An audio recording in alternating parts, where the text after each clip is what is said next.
¿Qué tal todos?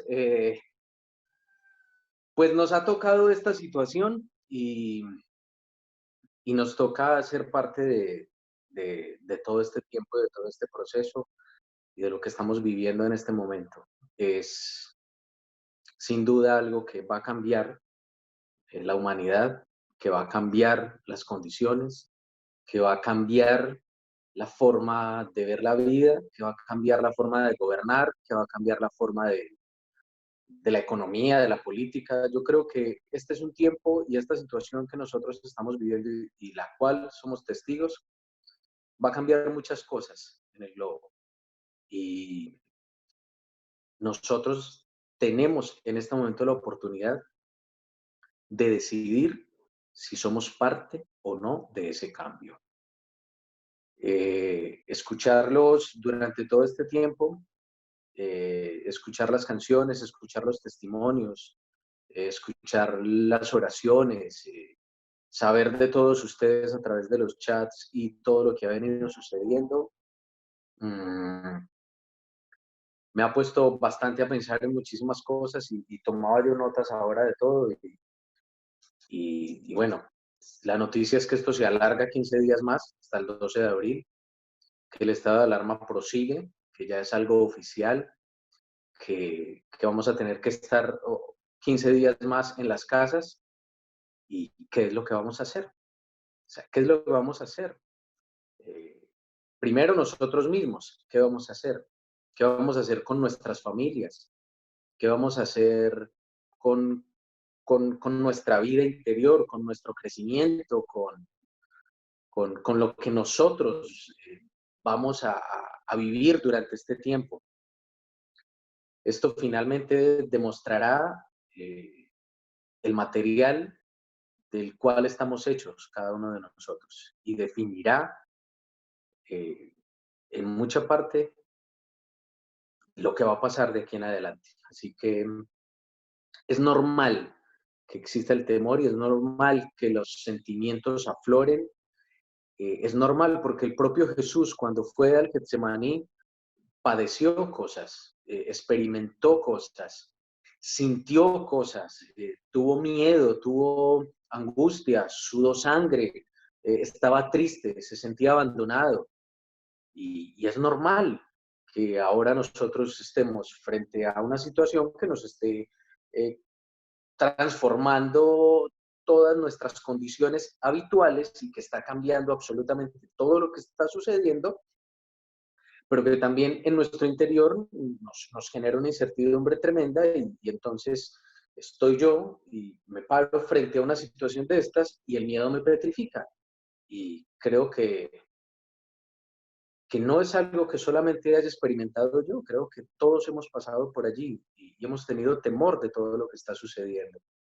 Pero el Señor en su palabra tiene respuestas a todas esas inquietudes y tiene una esperanza mayor a todo lo que viene sucediendo. Así que permitamos que aún lo que Dios nos quiere hablar, porque a mí me ha estado hablando durante todo este tiempo, y que podamos en estos minutos resumirlo, sea algo que pueda llegar a nuestro corazón y cambie nuestra perspectiva y nos permita tomar una posición y nos permita adquirir un rol dentro de todo lo que va a suceder de aquí en adelante. Si no he hecho algo, de aquí en adelante puedo comenzar a hacer algo y puedo empezar a ser parte de toda esta transición y de todo lo que está sucediendo. Así que, sin más, y retomando lo que venimos trabajando con lo del material, que aparte es bastante oportuno, y venimos trabajando un material que se llama los talleres estos de la libertad en Cristo.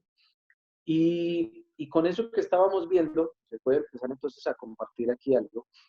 La segunda parte de la temática hablaba de, si esto aparece, muy bien, el quién soy ahora. Es una pregunta que seguramente nos va a generar una reflexión o la podemos dejar pasar de largo, pero el quién soy ahora va en la misma dirección hacia qué voy a hacer ahora. Porque el quién soy ahora el tener claro quién soy va a darnos luces de la forma en la que debemos actuar. Dice 2 Corintios 5:17, de modo que si alguno está en Cristo, nueva criatura es, las cosas viejas pasaron, he aquí todas son hechas nuevas.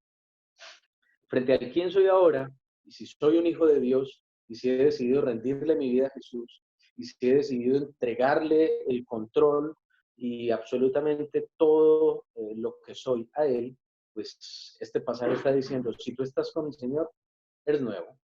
Todo lo antiguo pasa y de aquí en adelante todo va a ser absolutamente nuevo para ti. Pero ¿quién soy yo ahora? Es justo en el momento de hoy.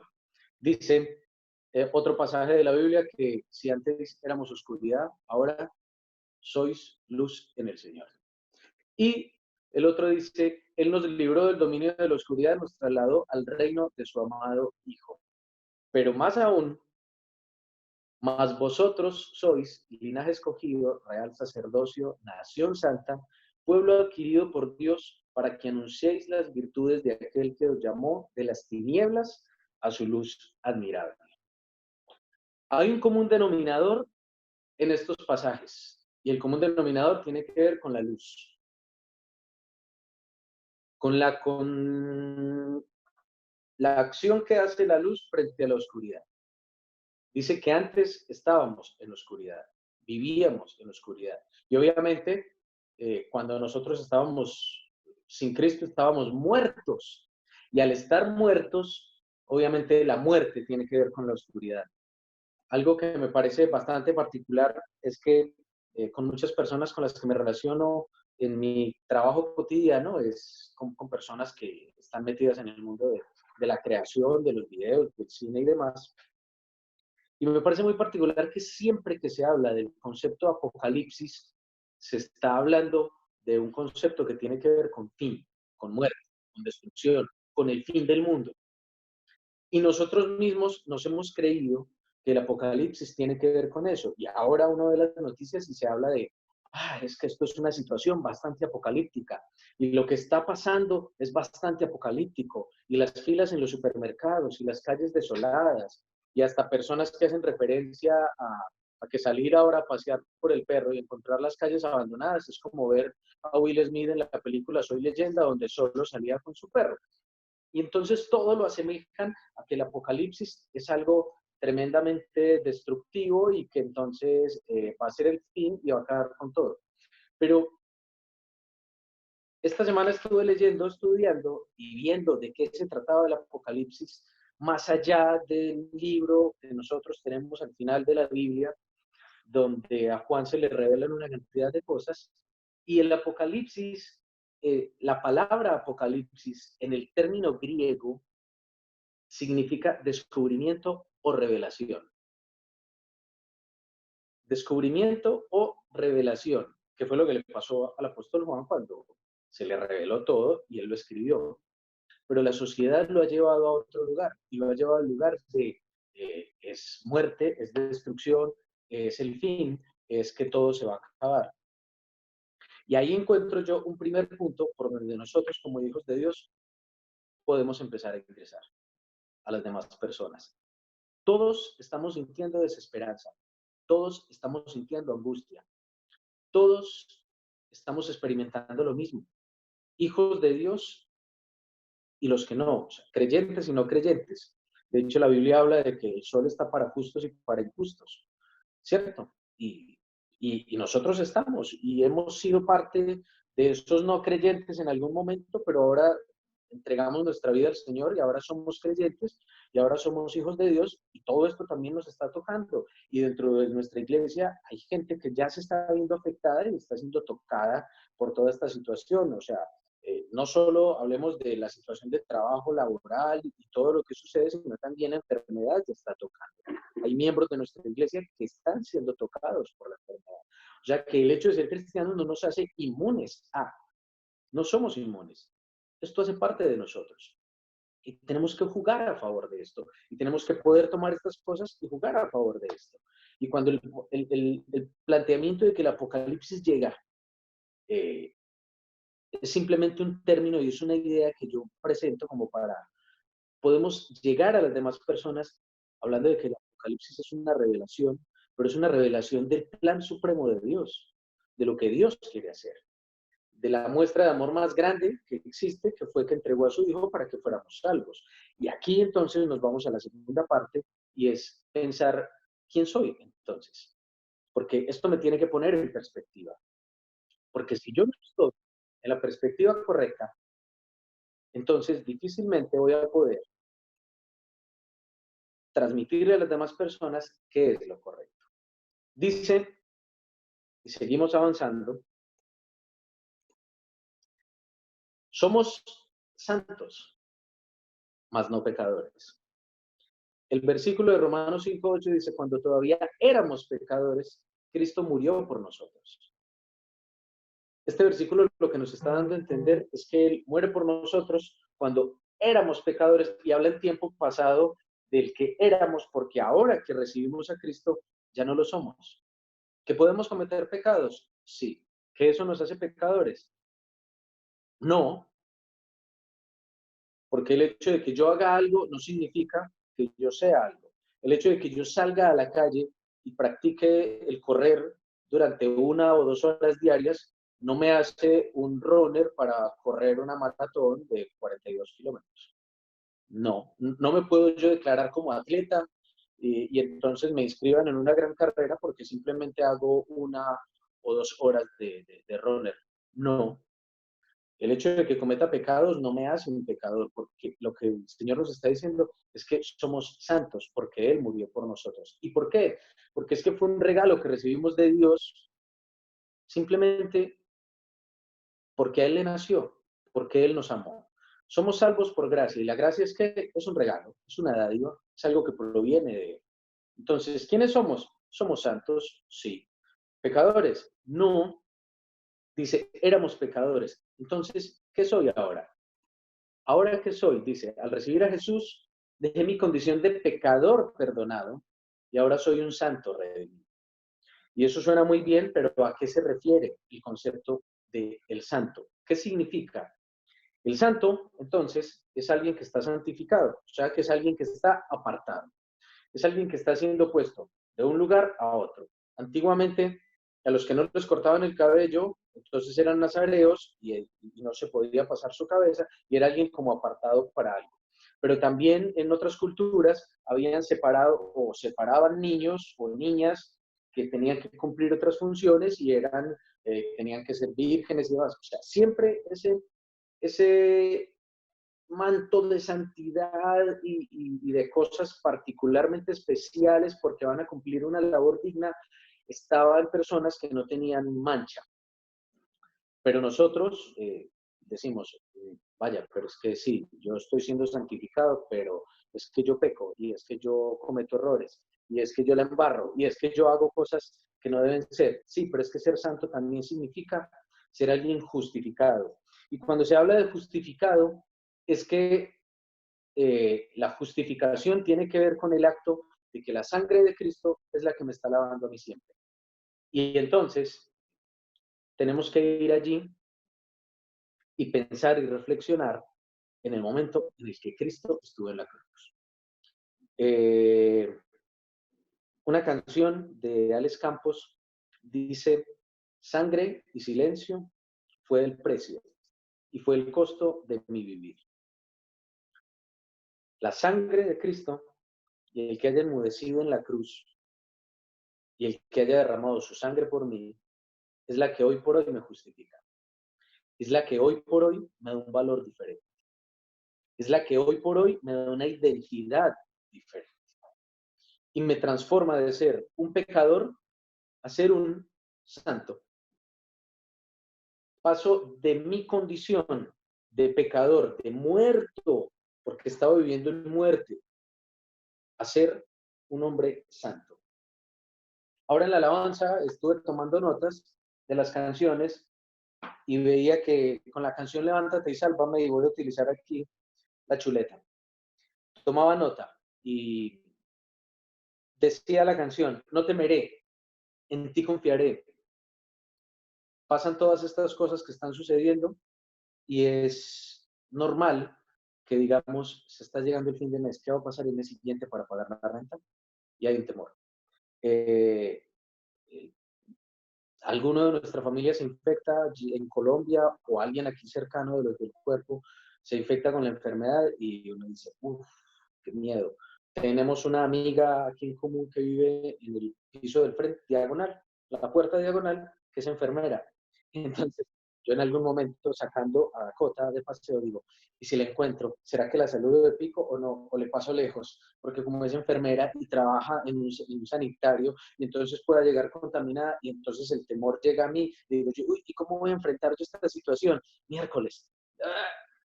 Pero la canción decide es que no temeré, en ti confiaré.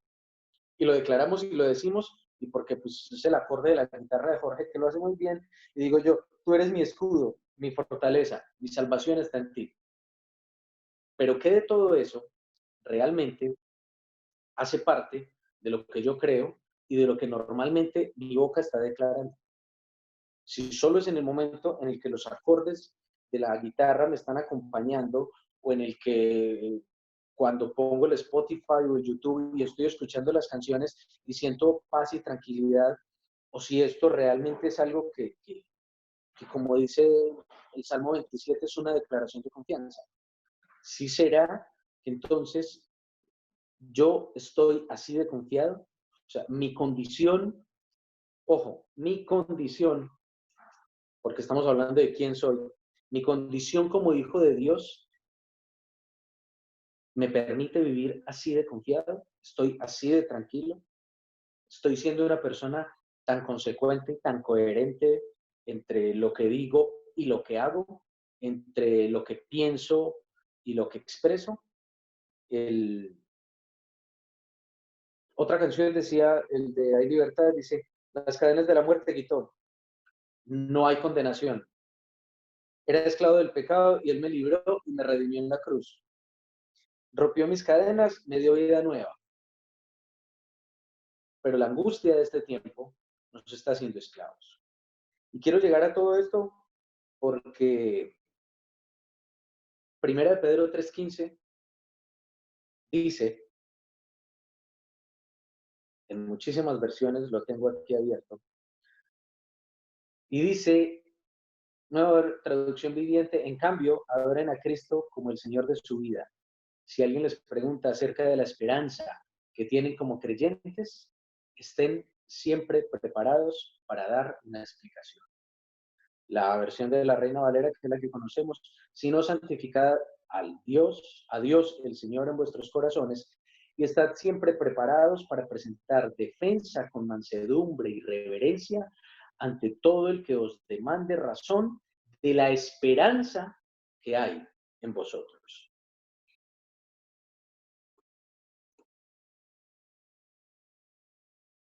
¿Sí hay esperanza? Eh, Tenía una conversación esta semana con alguien y le preguntaba, ¿y, y frente a todo esto qué? Eh, ¿Cuál es el propósito que tienes? ¿Cuál es el propósito que tú tienes? Porque le decía, si llegas a estar infectado, ¿qué te puede llegar a pasar? No, que me angustio, no, que me da susto. Bueno, pero ¿y si te toca la enfermedad, qué va a pasar? No, pues me voy a poner muy triste y me voy a preocupar. Bueno, y si aparte de que te enfermas y esto va más allá y te tienen que internar y mueres, ¿qué va a pasar?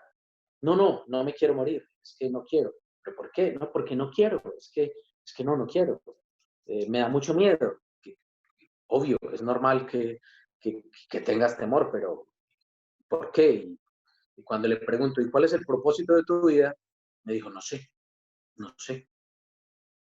Y pensaba yo en el médico que descubrió todo en Wuhan, que fue un hombre que siguió luchando contra todo y finalmente murió, y hacía yo la reflexión de, este hombre tenía un propósito, y como todos los médicos tienen un juramento, él tenía un propósito, y aún conforme y fiel a su propósito, siguió, y murió.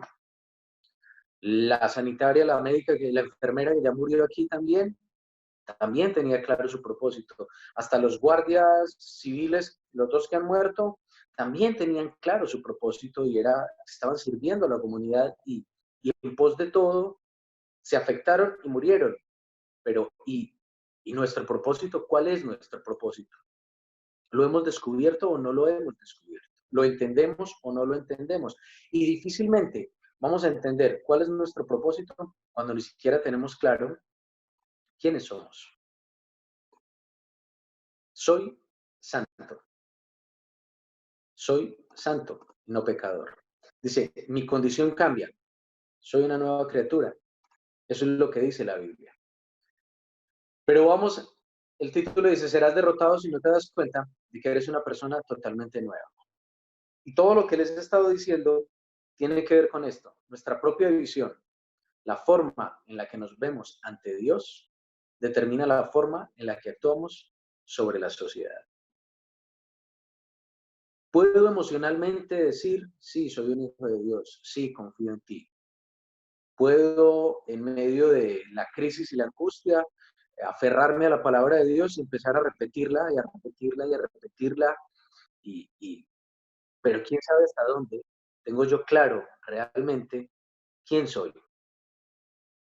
Porque si mi visión como hijo de Dios no está clara, no está definida, si la forma en la que yo me veo ante los ojos del Señor no tiene unos fundamentos claros, mi reacción frente a toda esta situación va a ser una reacción que a lo mejor va a ser muy similar a la de una persona que no tiene el Señor, a la de una persona que tampoco tiene la esperanza que tenemos nosotros.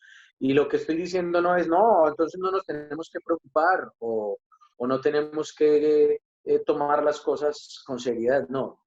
Yo a lo que me refiero es, tenemos una responsabilidad mayor. Cuando se habla en 1 Pedro 3 de nosotros poder hablar de la esperanza que hay en nosotros, es porque en este momento la sociedad está clamando. Los jefes de Dilma se lo están planteando de alguna manera y ella lo está haciendo. Las personas que están a nuestro alrededor a lo mejor empiezan a ver la diferencia en la forma en la que estamos llevando el encierro y la cuarentena. Las personas que nos conocen de nuestro trabajo, con las que hacemos videollamadas o con las que compartimos chats, a lo mejor si empezamos a transmitir un mensaje de esperanza diferente, porque es la esperanza que hay en nuestro corazón, y si empezamos a transmitir una esperanza diferente, eh, puedan empezar a ser un terreno para que podamos empezar nosotros a sembrar en ellos la semilla de, de Jesús en sus corazones, y por ende hablar de lo que va más allá, que tiene que ver con la salvación. Porque dice, no soy salvo por mi comportamiento, no es por lo que yo haga, sino por mi fe, por lo que yo decido creer. ¿Y en quién decido creer? Pero a todo esto, ¿y si volvemos a pecar? ¿Qué va a pasar? Si volvemos a cometer pecado, ¿qué va a suceder? Primera de Juan 2:1 dice, hijitos míos, estas cosas os escribo para que no pequéis. Y si alguno hubiera pecado, pues abogado tenemos para con el Padre, a Jesucristo el justo, el que ya nos justificó, el que ya nos redimió. Cuando nosotros pecamos, el Señor no nos ve como pecadores. El Señor ve a Jesús puesto en la cruz, allí clavado. El Señor ve la sangre de Cristo que me está lavando. Eso es lo que sucede. Si decimos no tenemos pecado, nos engañamos a nosotros mismos y la verdad no está en nosotros. Sí, claro, porque es que pecado vamos a seguir teniendo. Y el hecho de que cometamos un pecado no significa que seamos en nuestra condición pecadores. No. ¿Cometemos pecados? Sí. ¿Nos equivocamos? Por supuesto. Pero lo que hacemos no define nuestra condición. Nuestra condición es la de un hijo de Dios. Lo que hacemos no define nuestra condición, significa siempre voy a ser un hijo de Dios, siempre. Pase lo que pase, voy a ser un hijo de Dios. Voy a poder disfrutar de la herencia de Dios. voy a tener los recursos de Dios. Tengo la esperanza de la vida eterna, porque esto no es algo que solamente sea hasta aquí. O sea, nosotros en esta época no estamos trabajando por el bienestar de nuestra vida en la tierra. Lo que estamos haciendo o lo que tenemos que empezar a hacer es a sembrar y a actuar y a comportarnos de modo que todo lo que hagamos aquí nos cuente en la eternidad con el Señor. Y allí Él nos va a decir, mira, a quien tenías al lado, que no le hablaste de mí y murió sin mí. O mira, todo lo que tengo para ti, las coronas que hay para ti por la esperanza que le diste a estos, por el amor que le diste a estos, por las buenas obras que hiciste con aquellos, por a los que permitiste que llegaran hacia mí gracias a lo que tú hiciste y lo que sembraste en sus corazones. Y podemos nosotros tomar parte activa en toda esta situación y salirnos de la ecuación en la cual la angustia, la queja, el dolor, la preocupación, eh, el agobio hagan parte de todo, sino que nosotros podamos empezar a transmitir otros ingredientes de amor, de esperanza, de que va a haber un porvenir, de que algo está mejor por llegar, de que nos vamos a levantar fuertes. Yo ayer cuando escuchaba también y veía la locución del presidente, veía que era un hombre que estaba haciendo énfasis en las cosas positivas. Y ahora, en esta época en la que tantos están tan adoloridos y tan angustiados, el hacer énfasis en ese tipo de cosas es lo importante. Pero nosotros tenemos la mejor de todas. Y la mejor de todas es Jesús. Fuimos llamados a vivir en esta época, sí. Y como tal, tenemos que empezar a actuar de la forma que es, de una forma coherente. Cuando pecamos, nuestra relación básica con nuestro Padre no cambia. No. Nuestra condición no cambia. Una cosa es nuestra condición, otra cosa es nuestro estado. Yo puedo ser o puedo estar o puedo comportarme de muchas formas, pero mi condición de hijo de Dios no va a cambiar jamás. Esa no va a cambiar ya. Y si hay pecado, y si hay distancia, y si nos apartamos, no importa, porque dice, se restaura la armonía con Dios cuando nos volvemos a Él y abandonamos el pecado.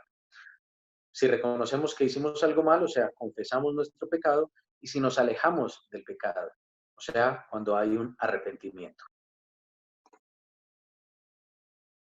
Pablo, en este punto, yo creo que él, en esta época, esto lo podría haber escrito también para todos nosotros.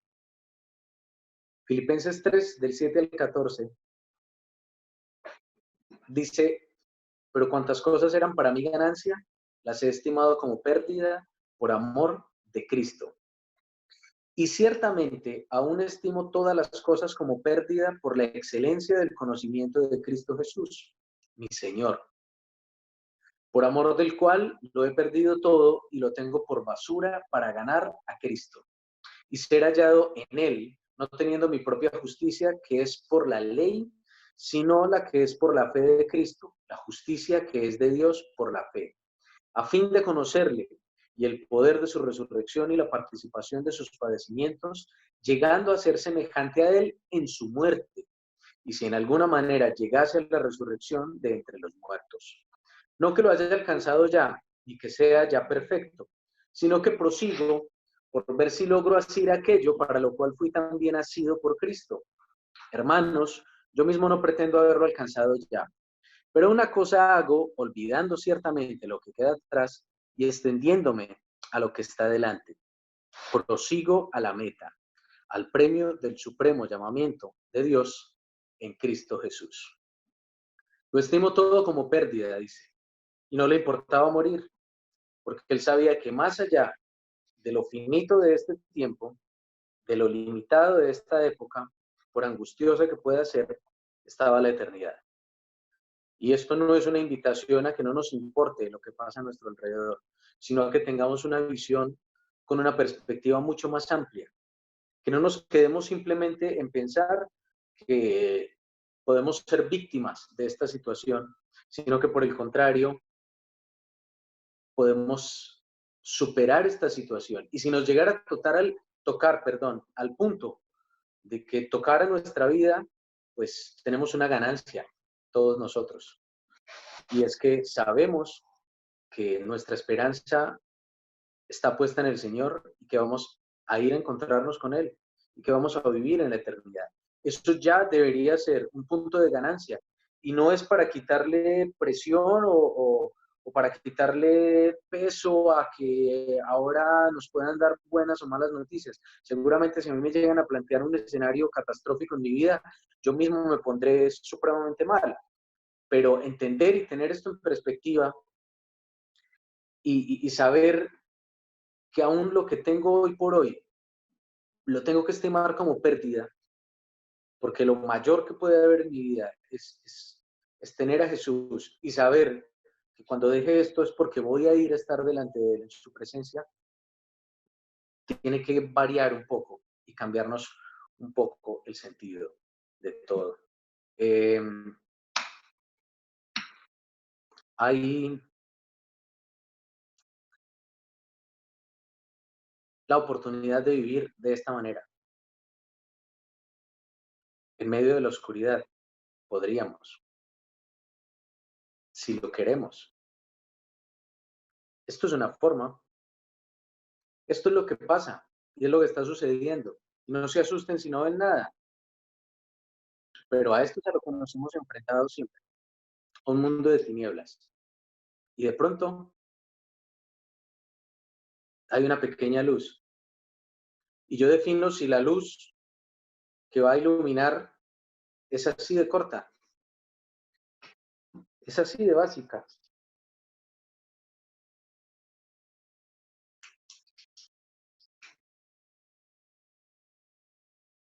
Nosotros podemos ser un agente y a lo mejor cambia. Y a lo mejor la luz es diferente ahora. Pero por aquí puedo seguir jugando